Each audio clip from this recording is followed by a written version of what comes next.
Днес ще пробваме два вида фанта, които не се продават в България. Единият е фанта диня, а другия е фанта малина, като и двата вида са без захар. Давайте да ги тестваме. Може би да започнем от динята. Очаквам доста от нея. Зелена е кутийката. Белка.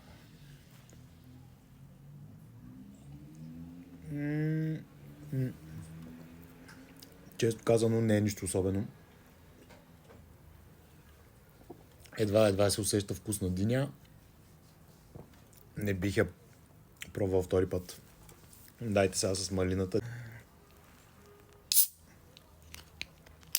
Не изпръска, добре и пак не изпръска.